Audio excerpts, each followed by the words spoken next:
HarperCollins and HarperAudio present 1,000 Ships, a novel by Natalie Haynes, performed by the author.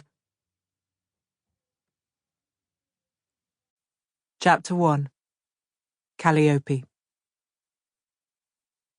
Sing, Muse, he says, and the edge in his voice makes it clear that this is not a request.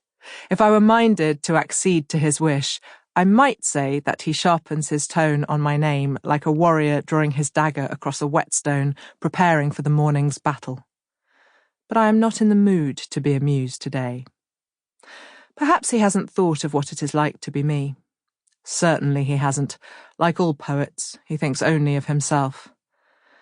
But it is surprising that he hasn't considered how many other men there are like him, every day, all demanding my unwavering attention and support. How much epic poetry does the world really need? Every conflict joined, every war fought, every city besieged, every town sacked, every village destroyed, every impossible journey, every shipwreck, every homecoming, these stories have all been told, and countless times. Can he really believe he has something new to say? And does he think he might need me to help him keep track of all his characters, or to fill those empty moments where the meter doesn't fit the tale? I look down and see that his head is bowed, and his shoulders, though broad, are sloped. His spine has begun to curve at the top. He is old, this man. Older than his hard-edged voice suggests. I'm curious. It's usually the young for whom poetry is such an urgent matter.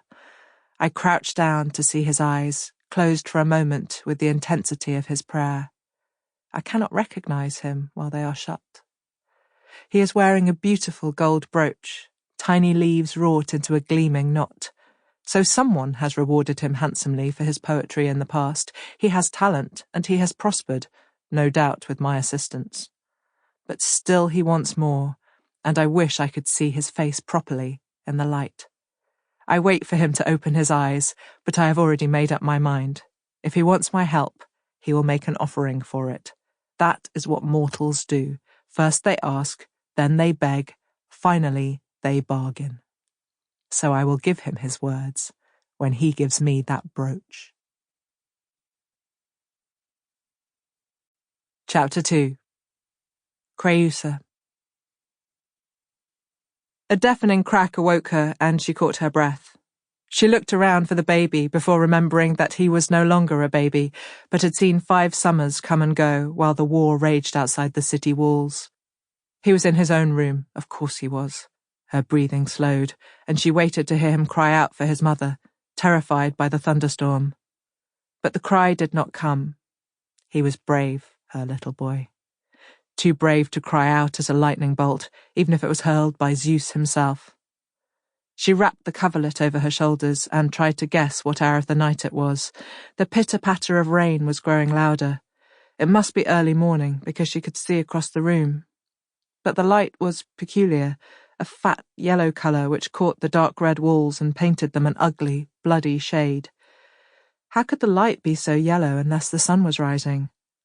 And how could the sun fill her rooms when she could hear the rain falling on the roof?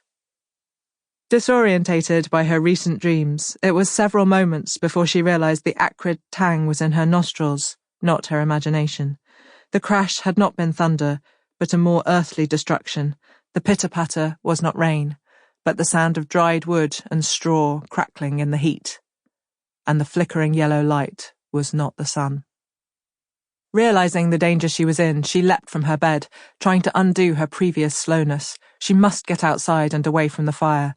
The smoke was already coating her tongue with its greasy soot. She called for her husband, Aeneas, and her son, Euryleon, but they made no reply. She left her small bedroom, the slender cot with its red-brown coverlet that she had so proudly woven for herself when she was first married, but she did not get far. She caught sight of the flames through the small, high window just outside her bedroom door, and all speed slid away from her feet into the floor. It was not her home which was ablaze.